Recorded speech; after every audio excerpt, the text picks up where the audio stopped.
Wherever you go, whatever you do, throw a little at it. Omax, Vest and Briefs.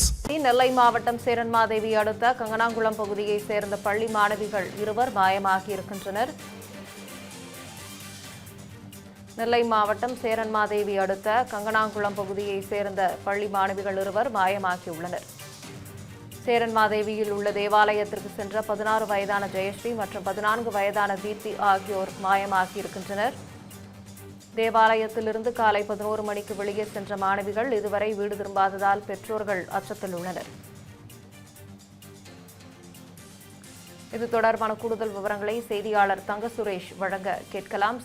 தங்க சுரேஷ், மாயமான 2 மாணவிகள் யார், என்ன நடந்தது, காவல்துறையினர் என்ன நடவடிக்கை எடுத்திருக்காங்க?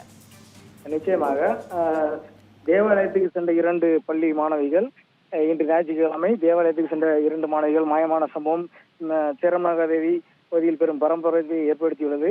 சேரன்மகாதேவி அருகே உள்ள கங்கனாங்குளம் பகுதியைச் சேர்ந்த ஜெயஸ்ரீ மற்றும் தீப்தி உறவினரான இந்த 2 மாணவர்கள் இன்று ஞாயிறு அன்று தேவாலயத்திற்கு வழிபாட்டிற்காக சென்றனர். பிரார்த்தனை முடிந்த நிலையில் இன்று காலை தேவாலயத்தின் வளையத்தில் இருந்து 2 மாணவிகள் மட்டும் வெளியே வந்தனர். இந்த நிலையில் நீண்ட நேரம் ஆகியும் மீண்டும் தேவாலய பகுதிக்கு வரவில்லை. மேலும் அவர்கள் வீடுகளுக்கோ செல்லவில்லை. இதனால் பதட்டமடைந்த உறவினர்கள் அவர்களின் தோழிகள் வீடுகள் மற்றும் உறவினர்கள் வீடுகளில் தேடி பார்த்தனர். எங்கு தேடியும் மாணவிகள் குறித்து எந்த தகவலும் கிடைக்கவில்லை என கூறப்படுகிறது.